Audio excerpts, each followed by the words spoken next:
Okay,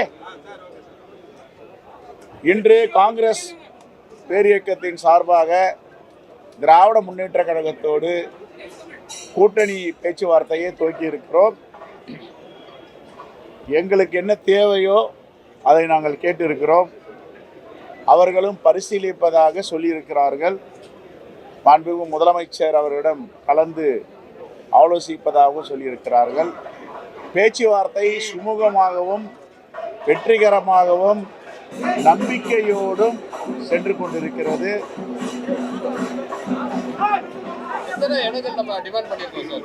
அது பத்திரிகை முன்னாடி சொல்ல முடியாது. நாங்கள் கையெழுத்து போடும்போது உங்களை வைத்துக்கொண்டு கையொப்பமிட்டு அதை சொல்லுவோம். கூட்டணிக்கு புதிய கட்சிகள் வந்திருக்கனால இடங்கள் குறைக்கப்படும் சொல்லி சொல்றாங்க. அது உங்களுக்கு குறைக்க கேட்டிருக்காங்களா சார்? இல்ல, அதெல்லாம் நாங்க பேசல. ராஜ்யசபா ஏற்கனவே மாண்பு முதலமைச்சர் ஒரு சீட்டு கொடுப்பதாக கூறியிருக்கிறார். அதையெல்லாம் சதவீதத்தெல்லாம் நாங்க பேசுவோம். எல்லாத்தையும் நாங்க பேசியிருக்கோம். பேச்சுவார்த்தை வெற்றிகரமாக சென்று கொண்டிருக்கிறது, நம்பிக்கையோடு சென்று கொண்டிருக்கிறது. எந்தவித பிரச்சனையும் இல்லை. நீங்களும் ஒரு பிரேக்கிங் எடுத்து இங்கே பிரச்சனை அங்கே பிரச்சனைன்னு போடுறதால நிறுத்தணும். இது ஐடியாலஜிக்கல் கூட்டணி, இயற்கையான கூட்டணி. இது ஒரு நம்பிக்கை உள்ள கூட்டணி. இதை யாரும் மீடியாவில் தொலைக்காட்சிகளோ பத்திரிகையாளர்களோ சிதைப்பதற்கோ தவறாக எழுதுவதற்கு முயற்சிக்க வேண்டாம். இந்த கூட்டணி உறுதியான கூட்டணி, தமிழ்நாட்டை காக்கும் கூட்டணி, தமிழ் மண்ணை பாதுகாக்கும் கூட்டணி, மதவாதிகளை மத நல்லிணக்கத்தை விரும்பாதவர்களை விரட்டுகின்ற கூட்டணி. ஒருபோதும் தமிழ்நாட்டில் பாஜகவிற்கும் அதிமுகவிற்கும் இடமில்லை என்று நாங்கள் தெளிவாக இருக்கிறோம்.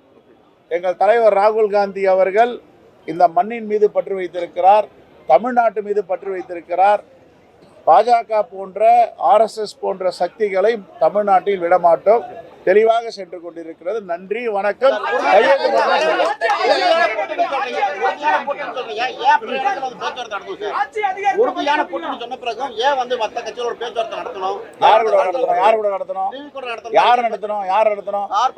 அவரெல்லாம் அப்படி சொல்லவே இல்லை சார்.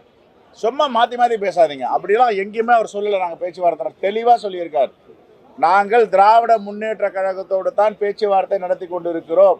எங்க சொன்னார் அவர்? அது மாதிரி நடத்துறோம் சார். அவர் சொன்ன கருத்து வேறங்க, திருச்சி போடுறீங்க நீங்க. அவர் என்ன சொன்னாரு? ஒரு பொலிட்டிக்கல் பார்ட்டினா எல்லோரும் பேசுவாங்க, எல்லாம் பேசுவாங்கன்னு சொன்னார். நாங்கள் இங்க பேசணும் அங்க பேசணும்னு சொன்னாரா? எந்த இடத்துலையும் எங்களுடைய அகில இந்திய பொறுப்பாளர் திரு கிரீஷ் சோடங்கர்ஜி இந்த தகவலை சொல்லவில்லை. அவரை வச்சுட்டே நான் சொல்றேன். நீங்க திருச்சி எழுதுறீங்க, திருச்சி போடுறீங்க. எங்க சொன்னார் அவரு? எங்க ஹைகமாண்ட் ராகுல் காந்தி, மல்லிகார்ஜுன கார்கே எல்லோரும் சொன்னதெல்லாம் திராவிட முன்னேற்ற கழகத்தோடு பேசுங்கன்னு தான் சொல்லியிருக்காங்க. அவர் சொல்லாதெல்லாம் சொன்னன்னு போடுறீங்க, அவர் சொல்லாததை சொன்னார்னு எழுதுறீங்க. இதெல்லாம் உண்மையிலேயே கண்டிக்கத்தக்கது. வன்மையாக நான் ஏற்கனவே சொன்னேன், அவரை பற்றி தவறாக நீங்கள் எழுதுங்க, டெஃபமேஷன் போடுவோம் காங்கிரஸ் கட்சி சார்பான்னு சொல்லியிருக்கு. இதை விட நான் சொல்ல முடியும்? கேளுங்க, தெளிவாக கேளுங்க, என்ன சொல்கிறாங்கன்னு எழுதுங்க. சொல்லாததெல்லாம் ஒரு கற்பனை கிட்டாத அளவுக்கு போயிட்டு இவர் அங்கே பேசுகிறார், இங்கே எங்கேயும் பேசலை. ஒரே ஒரு கட்சி திராவிட முன்னேற்ற கழகத்தோட தான் பேசிட்டு இருக்கோம். Right,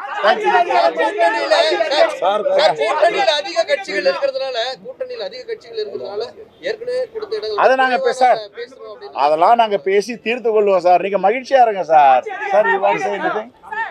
So discussion has been very cordial and we both have exchanged the wish list to each other. And the moment it's concluded, we will update you. We are very hopeful, we are very confident that our wishes will be fulfilled. செய்திகளை உடனுக்குடன் தெரிந்து கொள்ள கீழ்க்கண்ட cable மற்றும் DTH நெட்வொர்க்குகளில் எம்நாடு செய்தி தொலைக்காட்சியை காணுங்கள். பாதகம் செய்பவரை கண்டால் நாம் பயம் கொள்ளலாகாது பாப்பா. மோதி மிதித்துவிடு பாப்பா, அவர் முகத்தில் உமிழ்ந்து விடு பாப்பா. அண்மை செய்திகளை உடனுக்குடன் தெரிந்து கொள்ள இணைந்திருங்கள் எம்நாடு தொலைக்காட்சியுடன்.